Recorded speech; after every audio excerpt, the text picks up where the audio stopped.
नमस्कार, मी प्राध्यापक डॉक्टर सतीश कदम. आपण पाहतात गाडीव इतिहास. आजचा आपला विषय आहे, एकाच गावात एका टेकडीवर 99,99,999 मूर्ती आणि शिल्प आहेत. वाचून किंवा ऐकून फार आश्चर्य आपल्याला वाटेल, मात्र खरं आहे. आणि हे ठिकाण भारतात आहे, हे महत्त्वाचं आहे. त्याच्यानुसार आपण ज्याची चर्चा आपण करतोय, की 99,99,999 मूर्ती आणि शिल्प एका टेकडीवर कोरलेले आहेत. तर हा भाग किंवा हे ठिकाण आहे, जो आपल्याला त्रिपुरा राज्य, आपल्या ईशान्य भारतातील असणारं त्रिपुरा, त्याची राजधानी आगरतळा आहे. तर इथं असणाऱ्या उनाकोटी नावाचा एक जिल्हा आहे. तर या जिल्ह्यामध्ये हे ठिकाण किंवा हा भाग आपल्याला पाहायला मिळतो. तर आपण उनाकोटी, वास्तविक पाहता उनाकोटी या शब्दाचा सुद्धा अर्थ आहे. उनाकोटी म्हणजेच काय? 1 कोटीला 1 कमी, म्हणून त्या जिल्ह्याचं नाव सुद्धा उनाकोटी.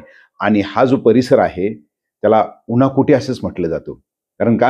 ही उनाकोटी म्हणजे त्या ठिकाणी 1 कोटीला 1 कमी मूर्ती किंवा शिल्प कोरलेले आहेत. 99,99,999 म्हणजे 1 कोटीला 1 कमी, म्हणजे त्याला उनाकोटी शब्द वापरले.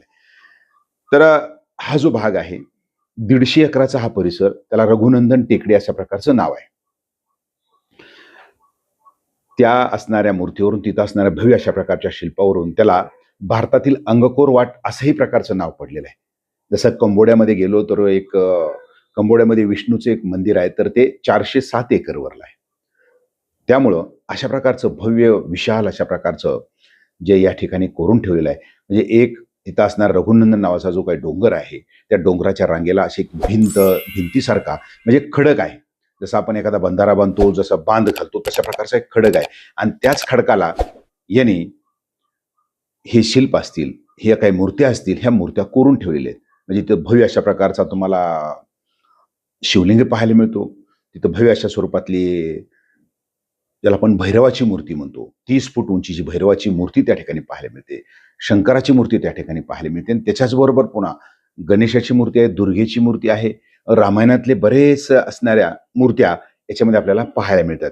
म्हणजे हा परिसर पाहत असताना म्हणजे कधी तुम्हाला ओढा लागेल, कधी शिड्या चढून वर जावं लागेल, कधी घनदाट जंगल आहे. एक तर त्रिपुरा म्हटले घनदाट जंगल आहेच, तर अतिशय नयनरम्य, म्हणजे नुसतंच त्या ठिकाणी मूर्त्याच नाही, तर निसर्ग सुद्धा पाहायला तुम्हाला तिथं जावं लागतं.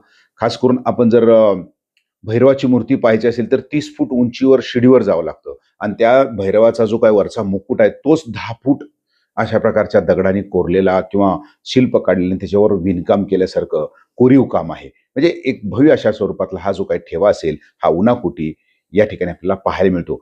तर हे उनाकोटी जे आहे आगरतळापासून, म्हणजे त्रिपुराची राजधानी आगरतळा, त्याच्यापासून साधारणतः 250 ते 179 किलोमीटरवर पडतंय. आणि उनाकोटी जरी जिल्हा असला तर त्याचं कार्यालय जे आहे, जसं रायगड आणि आपलं अलिबाग तसं, तर याचं जे कार्यालय आहे, तर ते कार्यालय आपल्याला म्हणजे दुसऱ्या ठिकाणी म्हणजे पाहायला मिळते. त्याचं नाव आहे कैलाश शहर. या ठिकाणी याचं महत्त्वाचं केंद्र आहे. म्हणजे आगरतळ्याहून आपल्याला 180 किलोमीटर या ठिकाणी जावं लागतं. एक दिवस जरी आपण पाहिलं तर कदाचित हे पूर्ण होणार नाही.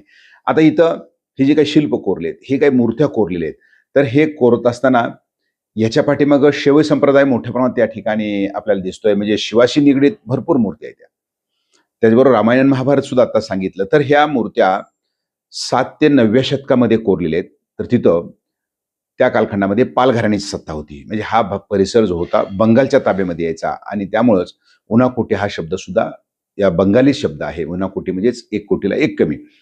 तर याच्या पाठीमागं साहजिकच आहे की एखादी ऐतिहासिक अशा प्रकारची वस्तू तयार झाली, एखादं छान अशा प्रकारचं, ज्याला आपण कल्पनेच्या पलीकडे काही तयार झालं, तर आपण पटकन त्याला राक्षसानं तयार केलं किंवा देवधर्माचे संदर्भ देतो, तशाच प्रकारचा संदर्भ इथं सुद्धा दिला जातो.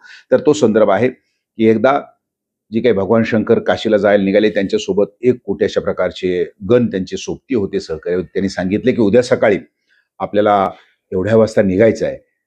आणि पहाटेच्या वेळेला ज्यावेळेस भगवान शंकर तयार झाले, तर त्यावेळेला सर्व काही झोपलेले होते. म्हणले हे काय काशी करणार? त्यामुळे त्यांनी शाप दिला आणि सर्वच त्या ठिकाणी मूर्ती आणि शिल्प तयार झाली.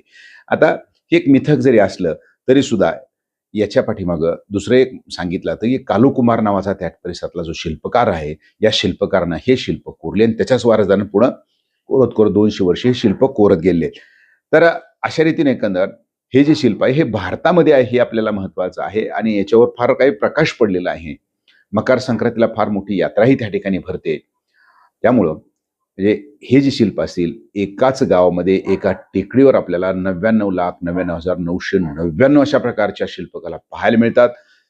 जरी अ, त्याचं असणारं पुरातत्व विभागानं असेल किंवा राष्ट्रीय पातळीवर जरी ह्याचं नाव असलं तरी सुद्धा लोकांच्या प्रचलितमध्ये नाही आहे, लोकांचा लोंढा तिकडे जात नाही. मात्र जरूर आपण त्या ठिकाणी या असणाऱ्या भागाला जावं आणि वेगळा अशा प्रकारचा ठेवा. म्हणजे तुम्हाला जे गेलात तर 150 किलोमीटर आपलं एकरवर नुसत्या मूर्त्याच मूर्त्या त्या ठिकाणी पाहायला मिळतात. हा अनोखा ठेवा या भारतामध्ये आपल्याला दडलेला दिसतोय. तो जरूर या ठिकाणी पाहावा.